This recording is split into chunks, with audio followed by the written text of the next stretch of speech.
Un coche inglés, fabricado en Jaén por una fábrica de maquinaria agrícola y militar. ¿Qué podía salir mal? Lo cierto es que el Santana fue parte del paisaje en las zonas rurales de toda España.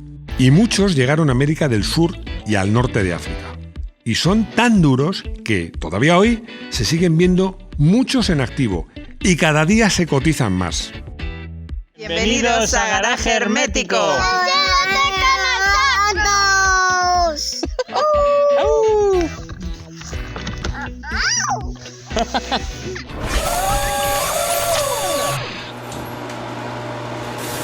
Bueno, vamos con este vídeo de Santana. Es que Rodrigo me está dando mucha caña hoy, me está dando mucha caña. Voy a ver si soy capaz de sacarlo adelante. No, os iba a contar que una de mis aficiones es recorrer pueblecitos perdidos y que me hace mucha gracia porque cuando estás por esos pueblecitos, pues de repente aparece un R4, un 2 caballos, un C15, coches franceses, es que en España solo tengo coches franceses, o un Santana. Y alguien, siempre hay alguno que dice, ¡ay, mira! Ese señor tiene un clásico. No, ese señor tiene su coche de toda la vida que lo sigue usando. Y es que los Santana siguen siendo coches que se siguen usando, se siguen encontrando un montón de ellos. Pero también hay mucha gente que los está coleccionando. Lo más curioso de todo esto, y que es algo que me hace mucha gracia, es que mientras para uno es un coche viejo que usa cada día, en otros sitios, por ejemplo en Inglaterra, un Land Rover Santana en buen estado de los primeros sigue siendo una rareza y se cotiza, pero se cotiza mucho. Tanto como que he visto en subastas que se ha pagado por ellos hasta 60.000 euros. Tengo muchas anécdotas del Santana, porque el Santana, aparte del campo, pues cuando yo hice la mili, era el coche típico del servicio militar que había en el ejército. Tengo muchas anécdotas. Pero voy a contar una, que ya me ha dicho Rodrigo, me voy a repetir. Es verdad que me voy a repetir, pero cuando la conté, éramos 30.000, y ahora somos 300.000, no es lo mismo, ¿no? Lo voy a intentar contar rápido, porque yo en esa época, yo estaba en artillería, iba con el capitán, yo conducía un Land Rover corto, iba con el capitán a mi derecha y detrás iba un operador de radio. El operador de radio, ya sabéis que esos coches, los asientos, iban girados 90 grados. Bueno, eran artillería y cuando decían dónde estaba el objetivo, había que ir rápidamente a un punto donde pudiera ver el objetivo y las piezas de artillería, no me voy a enrollar con esto, para poder, para poder pegarle un cañonazo al objetivo. El caso es que estamos ahí esperando que el Estado Mayor dijera las coordenadas del objetivo. Las dijo, mi capitán miró en el mapa y me dijo, Sant, como me llama él, suba a ese montecillo, suba, lo más rápido que pueda. Bueno, no hacía falta que me provocaran mucho. Con la tracción total metí primero, salí disparado con 4 veces y llegué a esa colina en un pispás. Eran, no sé, 300, 400 metros.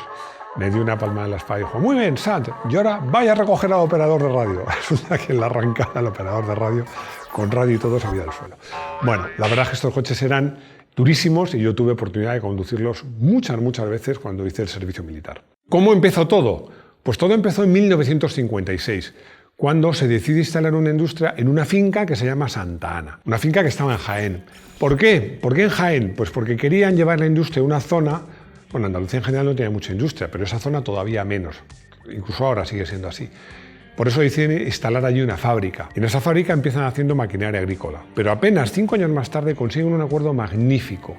Consiguen un acuerdo con Land Rover. En esos momentos el Land Rover era, yo me atrevería a decir, el mejor todoterreno del momento. Era un coche avanzado tecnológicamente que iba muy bien. Land Rover exportaba este coche, bueno, por supuesto servía a su mercado interior y exportaba este coche vendía mucho más fuera que dentro, pero claro, lo vendía a lo que ellos llaman la mancomunidad británica, lo que es Mancomunidad Británica de Naciones, me lo he apuntado aquí, que para todos es más conocido como la Commonwealth. Claro, entonces vio en este acuerdo una posibilidad de llegar a mercados en los que no podía llegar, no daba abasto, porque la firma de ese acuerdo permitía vender los Land Rover, por supuesto en España, pero era una cabeza de puente para llevar estos coches a países de América del Sur, donde llegaron muchos, y a países cercanos del norte de África, incluso a Oriente Medio. Les pareció un buen acuerdo y de hecho fue un buen acuerdo para ambas partes. Siempre os digo que cuando hablamos de una historia, de la historia de una marca, hay que ponerla en su contexto.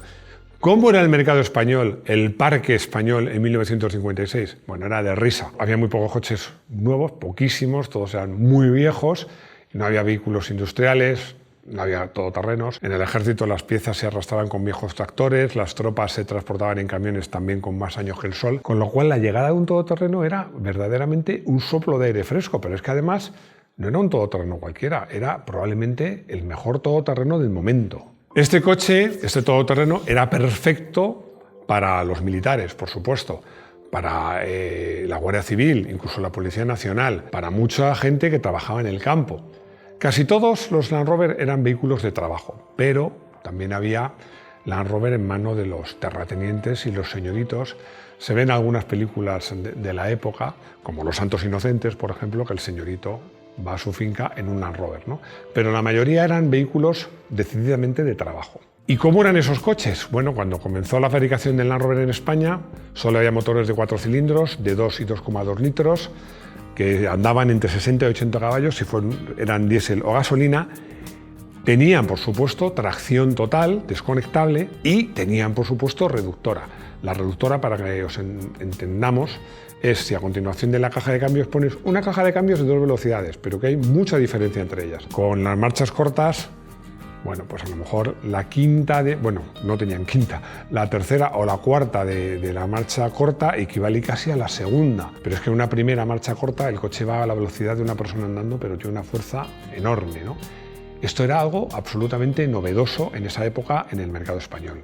Y luego estéticamente eran muy peculiares, porque eran coches imponentes. No me voy a decir que fueran bonitos, bueno, a mí particularmente me encantaban y me siguen gustando, pero eran imponentes, porque eran muy altos, muy cuadradotes, llevaban la rueda de repuesto generalmente sobre el capó, que tenía una hendidura para ponerla, y luego tiene una peculiaridad, iba a decir particularidad, cualquiera de las cosas me vale, que los faros no iban en las aletas, iban encima del radiador, muy juntitos, y eso le daba, incluso por carretera, cuando veías 2 faros muy juntitos, sabías que era un Land Rover. El motivo, he escarbado por ahí para saber el motivo. Y el motivo que generalmente se aduce, porque he leído, por ejemplo, que esa parte delantera de la aleta servía para llevar bidones, los famosos Henry Caps, de gasolina o lo que fuera. No, el motivo no era ese. El motivo era que en esa época el cableado y las conexiones pues eran como eran, y entonces las aletas eran más proclives a recibir barro cuando hacías todoterreno, y todo ese barro iba para las conexiones y acababa o fundiendo las bombillas o dando algún problema que hiciera masa o algo así. Para evitar eso, los faros iban casi en el centro.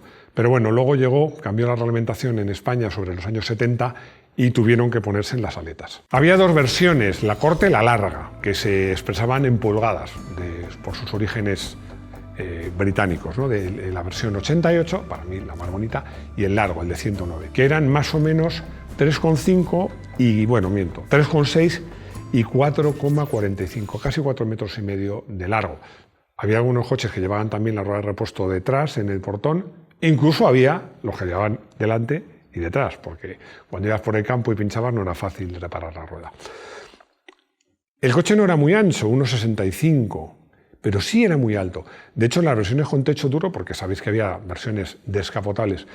Esto de descapotables, vamos a quitarle el aspecto lúdico del tema. Eran versiones más simples, más sencillas, más baratas y más ligeras. Pero bueno, las versiones que se solían vender o más cotizadas eran las de techo duro.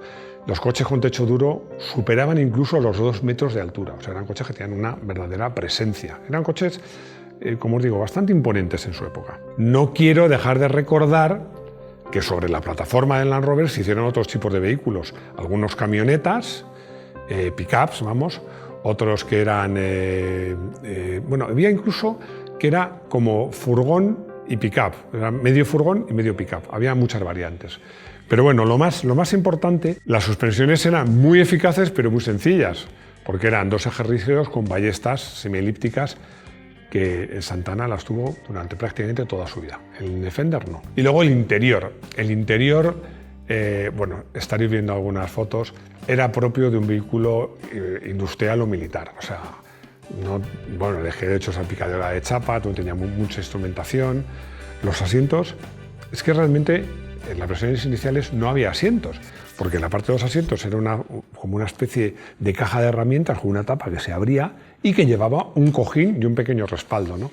Pero bueno, estaba todo enfocado a la practicidad. No quería dejar de comentar que en España la unión del concepto todoterreno con el concepto de un coche bien acabado, agradable por dentro, no llegó hasta que llegó el Nissan Patrol. Bueno, en 1977 aparece una novedad importante y relevante.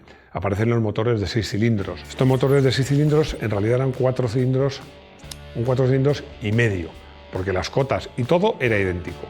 Y eran motores que ya tenían una cilindrada considerable, en torno a los 3,5 litros, y que daban 94 caballos el diésel y 104 de gasolina.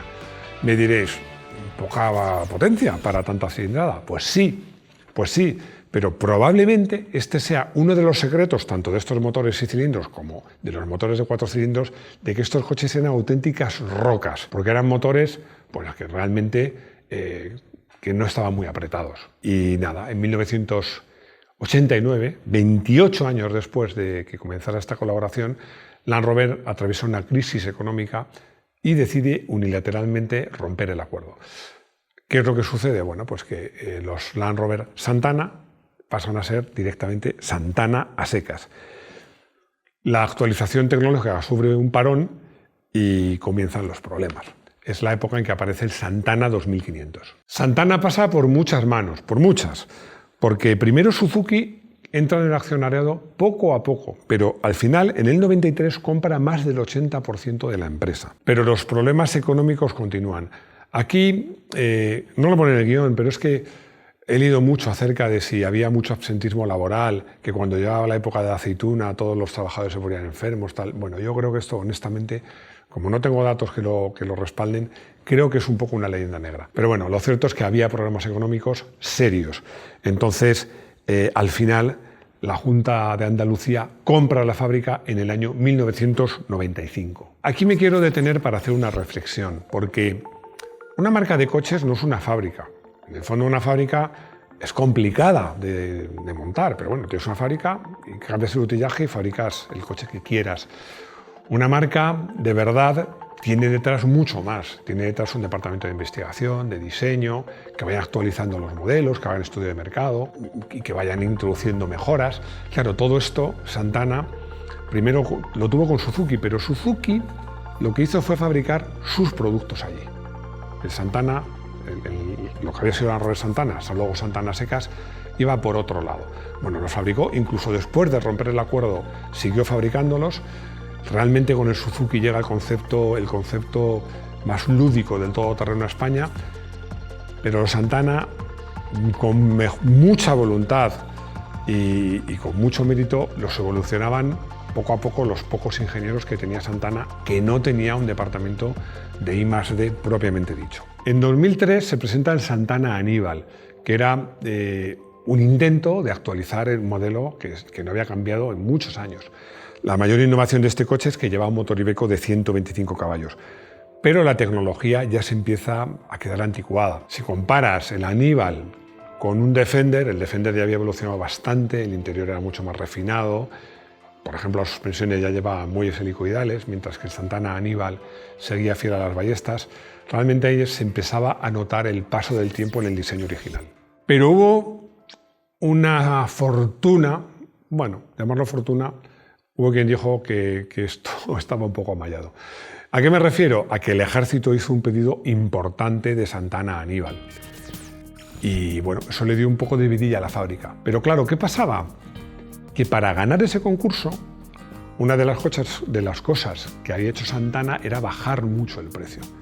Claro, había bajado tanto que es que, claro, estaba en el límite de ser rentable. Yo aquí me voy a atrever otra vez a contar un chiste, que es el chiste de que le dice un ferretero, pero ¿por qué sigue vendiendo clavos si pierde dinero? Y dice, sí, por cada clavo pierdo 10 céntimos, pero es que vendo tantos. Bueno, pues esto pasa lo mismo. Vendieron muchos Santanas al ejército, pero realmente no estaba claro que ganaran dinero con esa venta. Y lo más grave no era eso. Lo más grave es que los Aníbal daban problemas de fiabilidad y daban problemas, se vieron involucrados en accidentes. No solo en España, sino coches del ejército destacados en otros países. Por ejemplo, creo recordar en Afganistán que hubo accidentes que se achacaron a fallos a estos coches. Y me diréis alguno, bueno, eres un exagerado. Pues no soy un exagerado, porque fijaros, si no soy un exagerado, que en 2008 el Ministerio de Ejército dicta una orden que manda inmovilizar inmediatamente a todos los Santana Aníbal. Bueno, se podían usar dentro de las bases de velocidad limitada, vamos, blanco y en botella. Está claro que esos coches dieron problemas.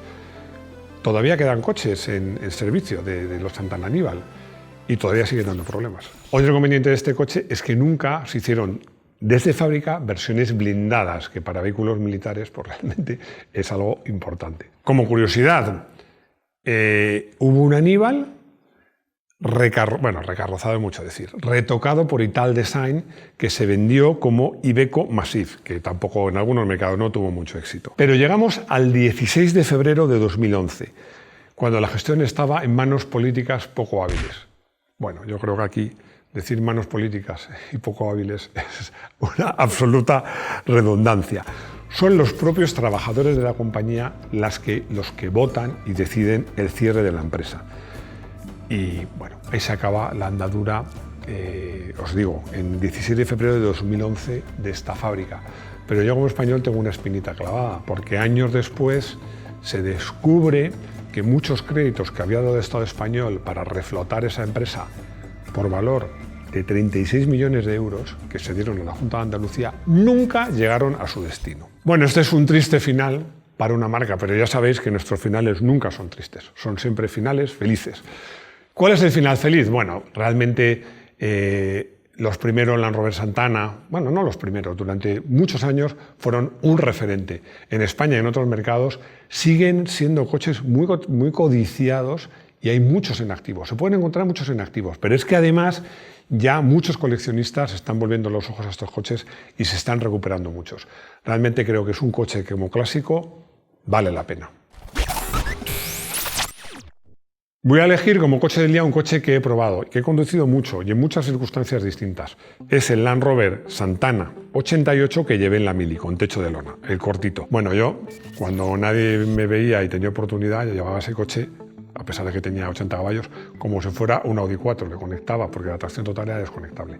Me iba a cualquier camino de tierra, conectaba, mejor dicho, la tracción total, me ponía a derrapar como un loco, disfrutaba un montón y además ese coche me ha sacado de unos líos porque me he metido en unos barrizales espantosos y he salido de él. Me he subido por unas cuestas que creía que no iba a subir y he subido. Y es que realmente, esto os lo digo, es cierto, y cualquiera que tenga un Land Rover de estos clásicos os los puede refrendar. En el campo, uno de estos Land Rover Santana es tan eficaz, si no más, que los modernos todoterreno. Llegamos al colutorio por los pelos, porque se está metiendo conmigo Rodrigo. No sabéis el frío que hace en este estudio, porque si ponemos la calefacción suena, porque suene, macho, porque nada, se mete conmigo porque dice soy un blandito. ¿Te traigo una bolsa de agua? Sí, una bolsa de agua caliente, por favor, un cafecito. Pues sí, me vendría bien. En fin, vamos a lo que vamos. Esteban, a ver, machote, desde Asturias, que quieres comprarse un Suzuki usado, claro, un Jimny diésel y que se acaba de enterar que lleva motores Renault. Pues macho, claro, Suzuki no tiene motores diésel. El Suzuki Jimny llevó motores Fiat o motores Renault. Yo tuve uno con motor Renault, que es el 1.5 DDIS, que es el más potente y es el que yo te recomiendo. Juan BVB, que parece que tiene nombre de banco, ¿no? En vez de BBV. Bueno, que tiene una casita en un pueblo y que un vecino suyo tiene semiabandonado un Land Rover Santana muy antiguo. Que si vale la pena. No vale la pena. No vale la pena, pero dime dónde es, que yo voy. Pues claro que vale la pena, macho. Un Land Rover Santana que esté medio bien completo, que funcione, vale la pena como vehículo histórico y clásico. Así que yo que tú iría por él ya. Llegamos a la despedida de este vídeo en el que quiero dar dos datos. Me voy a enrollar un poco, dos datos. Uno, es el vídeo número 200. Es el vídeo número 200. Y otro, que no voy a decir eso de os esperamos en el próximo programa, porque Rodrigo me ha dicho que que los espero yo y que os salude yo. Así que nada, os espero en las redes sociales, tenemos podcast, darnos un like, hacer los comentarios que queráis. Y yo os espero en el próximo vídeo de nuestro garaje hermético. ¡Hasta pronto!